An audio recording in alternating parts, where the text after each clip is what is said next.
taking first cut. Golly.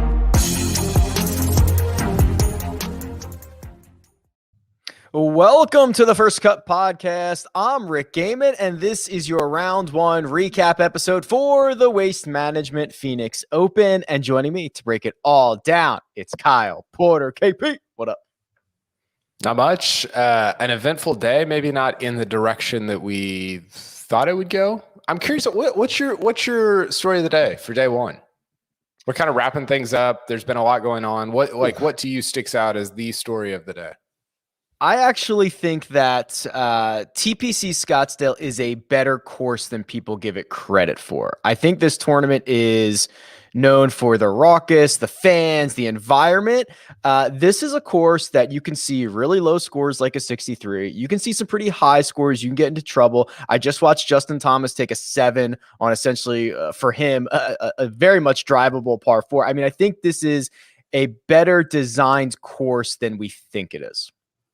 I like that. That's interesting because I don't know if it's, I kind of wade into the architectural waters every once in a while. I don't know if architecture people like it or don't like it, but you do see, it seems like you see some so the 16th gets all the buzz and whatever.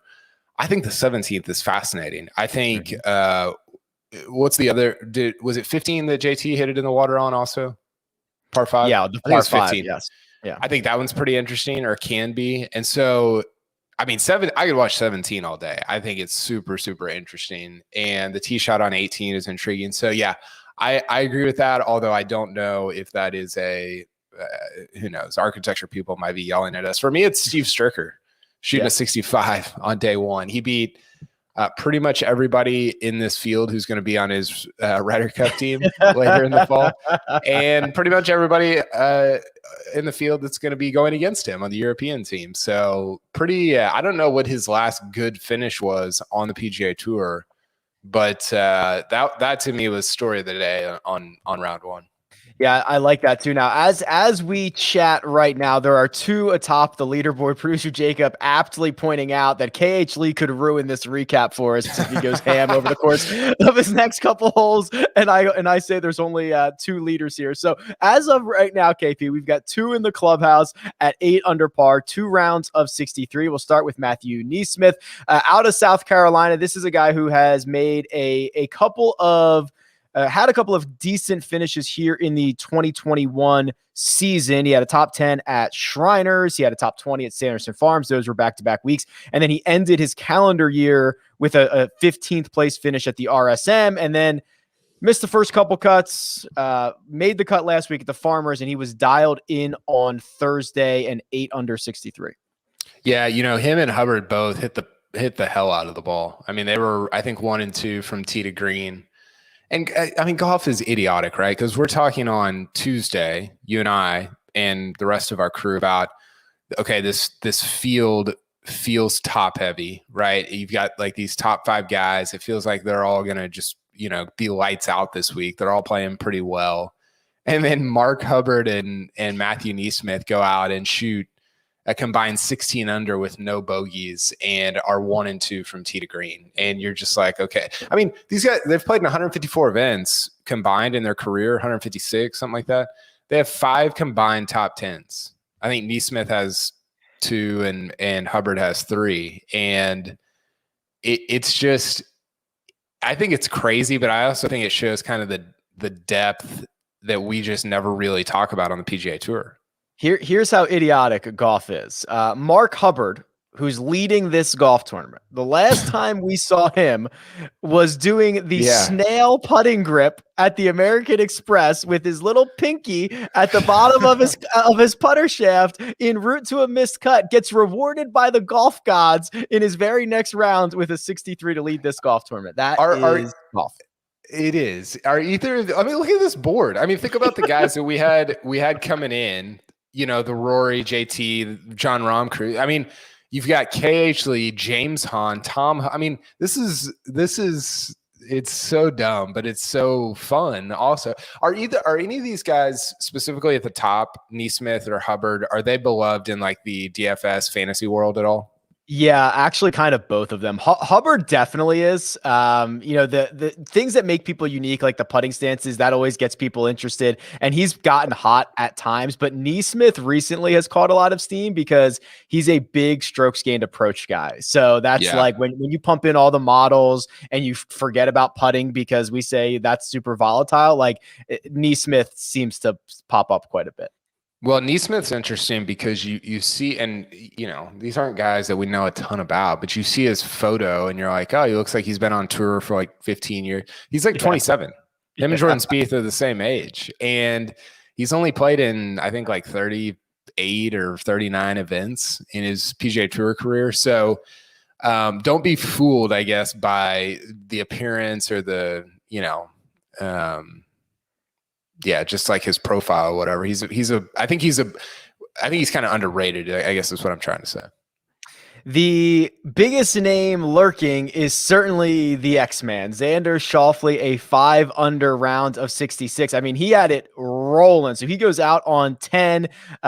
He gets to his second 9. He makes bogey on 6. So he played his last 5 holes 1 over, which shows you how good the rest of that round was. And this kind of goes back, KP, to something we talked about last week, where I was just like, what I saw from him to break through at a place that he has had so much trouble at Torrey Pines, finish T2 after starting slow there, grinds his way into a runner-up finish. Like, it is now full steam ahead for this guy. And I can't believe he hasn't won since I think it's 2019. I want to say it's like set Tournament of Champions, or so. It's been a long time since he's won, and I can't imagine we go that much longer. I think that's right. I mean, both of those things are right. I think it's Tournament of Champions, and he did win the Shadow Leaderboard at the Tour Championship last year. Official, the OWGR says he won, but I can't give him that one. Yeah, the thing that sticks out to me about him, about even Rahm, even though he bogeyed the last to shoot 68, it just is like, it seems so easy. Some guys you watch and it seems laborious. I mean, Spieth, we talk about all the time. It feels like it's just tiring. And with Xander, it's not. It's just, and I think part of it is because he's so good across the board at every discipline. He's so good off the tee, so good on approach shots, and so good around the greens that it just is. It seems simple, even though clearly it's a very not simple game. Yeah, so as of right now, he is 4th in strokes gained off the tee. He is 4th in strokes gained putting.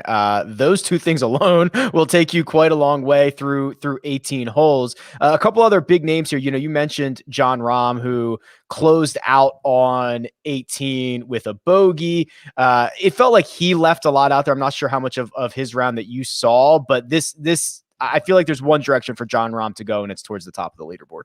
I completely agree. I watched, I saw off and on, and every time I saw him, it's like, is he even playing well? He just seems it seemed very like much in neutral. And then you look up and he's 4 under, and you're like, well, what?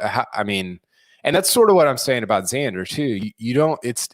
It just doesn't feel super flashy, and maybe that's a function of the course. I don't know. I don't know maybe it's a function of just not having fans out there, but I totally agree with you about Rahm. What did Rahm finish in terms of his strokes gained numbers? So I have him at so he gained 2 from tee to green. He was a small gainer in every single category, and he gained a shot and a half on approach. So that's just prime for just going crazy over the next 3 rounds. If you had to pick one of those guys, Rahm or Xander, starting like right now, it would be Rahm. Yeah. That's Rahm. I mean, Rahm was better tee to green, and Xander gained nearly 2.5 strokes more putting. So I think they both have been awesome on this course though over the like throughout their career. Xander is a 4-1 live odds, and Rahm is 7-1. How about our boy Sammy Burns, 11-1? I'll tell you what, I'm going to wait for the round to be over, but I wanted to pull his strokes gains by round in the now, I guess, like 7 rounds that he's played. And you're going to have 5 of them where he's probably gained, I don't know, like 3 or 4 strokes on the field. And you're going to have 2 where he's like lost like 5 or 7. And it's going to be just these two extremes, but I love it. I think what's weird, if people have been paying attention, and I'm sure that the DFS world has been. He's been from tee to green over the last 3 months. It's like him and JT and Rory are like your three guys, which is crazy. But on Thursday, I think he finished first in putting. And, for somebody like him, that can just be when you're hitting it so well and you're not putting, and all of a sudden you have a good putting round. I just feel like that can be such a jump start. So I'm really interested to see, especially how he rebounds after playing so poorly in the final round last week at Torrey. Yeah, that's what I'm keeping an eye on. Can he put 4 rounds together? We're going to talk about those live odds here in a second, but remember, the biggest sporting spectacle of the year is nearly upon us. We know everyone loves making their picks, no matter if you're a diehard fan or just tuning in for the big game. So we think you'll love this opportunity. Enter the CBS Sports Football Props game for your chance to compete for the $1 million jackpot. That's right, $1 million if you correctly answer all of the questions, and a guaranteed $50,000 to the winner. And you can win all that money without risking anything. Football Props is free to play. Just visit cbssports.com/props or download the CBS Sports app to enter. KP, you're absolutely right. Odds makers are giving the nod to Xander Schauffele. He's 4-1 to win this golf tournament. John Rahm right behind at 7-1. Sam Burns, the aforementioned Sam Burns, 11-1. Scotty Scheffler at 18. And then you start getting down into, here's what I think is interesting. Matthew NeSmith, Mark Hubbard, who are currently in the lead of this event, are both 20-1. Same odds as Justin Thomas, who finished his rounds, I think, at 1 under. Is that what he came in at? Let me see this. Let me make sure. I think that's 1 right. under, 7 shots back. So that is either a lot of disrespect for NeSmith and Hubbard or a lot of respect for Justin Thomas. I think it's both. I love the guys that are, thanks for pulling that up, producer Jacob. I love the guys that are just, because we saw this at PGA West with Patrick Cantlay, where you make the cut on the number and you can just go insane. And to me, I don't want a guy that makes a cut on the number, but I do want a Matthew Wolff who, over the course of 36 holes, he can make 15 birdies, 17. He can just completely catch fire. And so I love the guys that are, especially after the first round. Webb, they were talking about on the broadcast. I was going to say, I think he was 10 back after the first round, wasn't he? Yeah. So I just feel like at a place like this, you find your groove in the second round, and it can get kind of silly. So I love the Berger at 33, the Wolff at 33, the Rory at 22. Even that's kind of the range that I like out of this board. When's the last time did we get a Jordan Spieth sighting on the first page of the odds board after 18 holes? He's 50-1, but he's on it, KP. Let's not jinx this. Let's not. I was going to try not to talk about it. The only time I've ever not talked about it. He's still playing as we're talking. I don't know. I think he's on the 15th or something. And he yanked it in the water on 15. So, oh, great. That's still might make par. He's got a 5-footer for par on 15. Okay. Real quick, we'll get you out of here. Speaking of Webb Simpson, he has work to do if he wants to make the cut and try to defend this title. He is probably going to be, when all is said and done here, again, barring KH Lee going nuts, 10 shots back after the opening round. Did not play well almost in any facet. Took a couple of penalties. It was a very un-Webb-like Thursday. He's got work to do if we want to see him on the weekend. Yeah, him and another. The 3 guys that we think about when we think about this course, Webb, Hideki, and Fowler, all were. Fowler was terrible. He was my one and done. And Hideki, I think Hideki was around even par, or maybe 1 over, 1 under, something like that. Yeah. So yeah, they all 3. How did Bubba play, by the way? He was a couple under, I believe, and I finished at even par, so he shot a 71. Okay, so you're definitely still alive for round 2. I'm alive. We'll see how it goes. But yeah, all those guys have work to do in the second round. Well, they better get after it. I like Webb going out early on Friday. Go out there, shoot me a number. All right. Spieth made par on 15, by the way. There you go. So maybe he gets one more coming in at 17, and then he'll be 4 under. Don't look at his driving stats. Oh, trust me. I can guess. Right, I've seen him play for the last 2 years. I can guess. They're not good. That's Kyle Porter. You can follow him on Twitter at Kyle Porter CBS. You can follow me at Rick Run Good. This has been The First Cut, and we'll catch you next time.